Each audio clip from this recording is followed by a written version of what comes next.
Hello everyone, welcome back. Uh, Next boss is Capping Dragon in depths. Still level 1.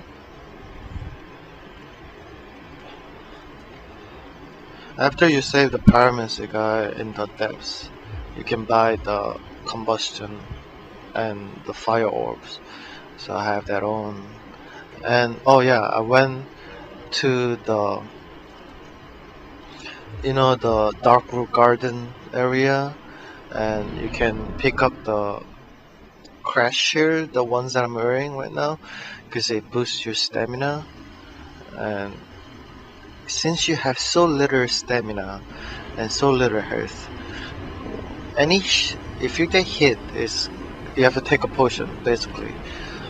So, and you don't have a lot of stamina, so that shield, I know that it doesn't boost you up the stamina that much, but still every little thing helps. So, uh, I have the shield on, and I went around to the dark root garden to grab it. So yeah, that's the battle starts. Everyone knows this. This boss is very easy. He has a few moves. He smashes his head and he's just charging forward. And so you wait for him. Here is a part that you need to do. You have to cut off his tail as soon as possible because he does tail swipe, or he wiggle his tail, and that damage tons. And I'm level 1 still. I didn't level up, and that's why my health is so low. If I get one shot by the tail, if I get hit by the tail, most likely I'll be dead. So I don't know. I haven't tested out. I don't think. That was a first attempt, and I killed him. So I don't really know. Of course, if you're near him or if you're in front of him, you die as he charges. So you really don't want to be near him. But after a while, you kind of feel like what he does, and he doesn't have that much fierce attack, and he's slow, so you can just run around. I could summon other phantoms, but well, I decided not to, just because I wanted to show you we could beat it alone. Excuse me. And it just really takes a long time, but it's not that difficult. It's not that hard. Bear with me, like. The reason that I'm not that aggressive is after all, I'm level 1, and being aggressive like get me killed for 100%. So because you can only swing like 2 times, or if you try to swing more and you run out of stamina, you can roll, you can run, and you pin down basically. So here I tried to use the fireball. Not successful.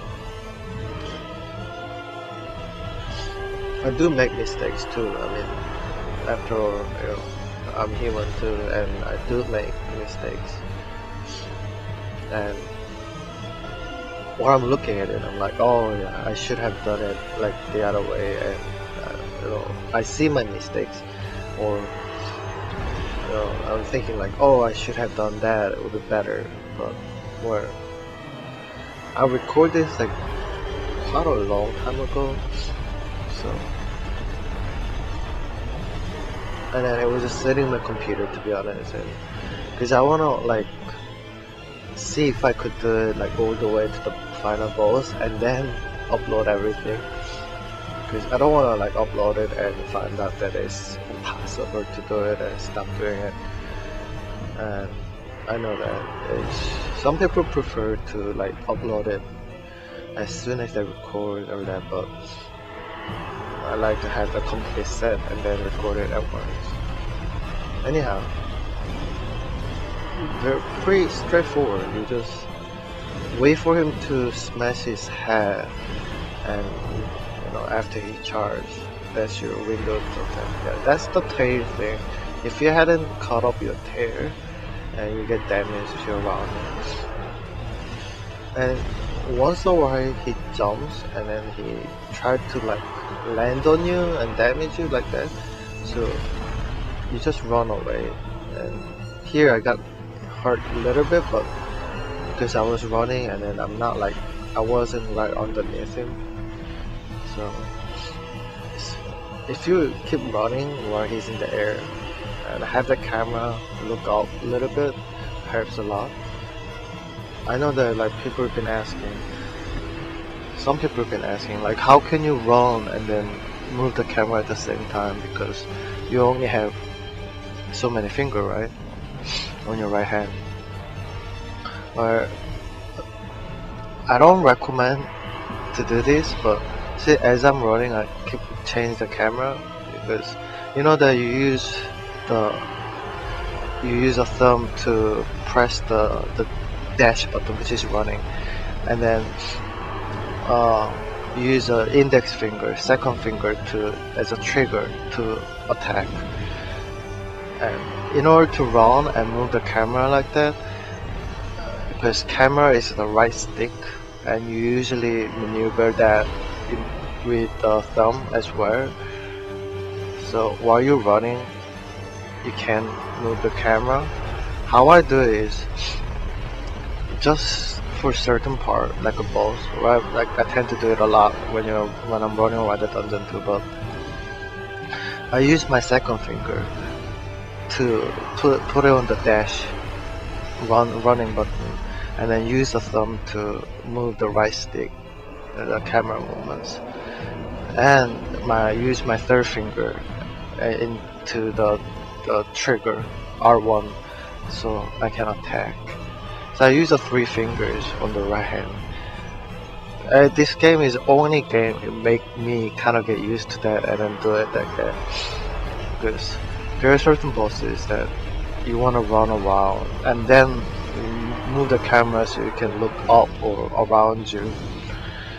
I mean, that's how I do it. I'm not forcing you to use it. I'm not, certainly. I mean, everyone has their own style. So see, like that, I'm running and like moving the camera, kind of like so I can see him, or when I'm running into, see, I'm checking left or right, and while I'm moving the camera, I also move the left stick to running direction of the character, because as the camera changes, your running direction slightly change. So you get what I'm saying, right? Like if you play this, you know, because as your camera changes, your running direction certainly change. Anyway, that's that. Like it's a long video, and I just do the same thing. And here being like, I was kind of bored, so I know that he's gonna charge after he does smash, and I was like looking at the same direction and putting this like move forward. You know, I was being playful.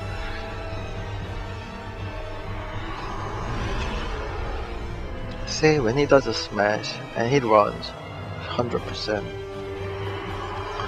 When you're playing alone, he runs. After he does a smash, he charges 100%. But let's say you have a phantoms with you, because after so many play and boss encounter, I found out that if you have a phantoms, they do have a different move set. Like, I mean, they have a certain moves they have. Like, for example, he has a smash and running, tails wiping, and forward hands wiping. And he sometimes like vomit some kind of goo on the ground, and if you get on it, you get damaged, and your weapon destroys. So your damage will be so low after that, your weapon get destroyed. See, and then he does the jump thing, and then try to land on you, or just most likely change the direction.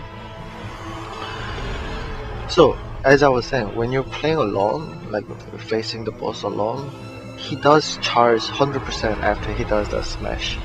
But when you have the phantom with you, because I've done a lot of co-op phantom, not with this. Level 1, you cannot summon any phantom, you're not gonna get invaded because nobody is around your soul level range. But I'm talking about other times that I was like playing a lot of co-ops. When you have the phantoms with you, like 1 or 2, even like computer NPC phantom, he does the smash and it's not 100% he charge. Sometimes he smash and he gets up and he does a tail swipe or the forward. So you might get fooled by that. You were expecting him to run. So and it happens to all other bosses. Let's say you're fighting alone, then you know after a while you'll be like certain like, oh, I'm around him, closer to him, I'm further away from him. Like depends on where you are, what you're doing. They have a certain moveset. Like you can guess pretty much like 80-90%. But when you have a phantoms with you, that's a different, you know.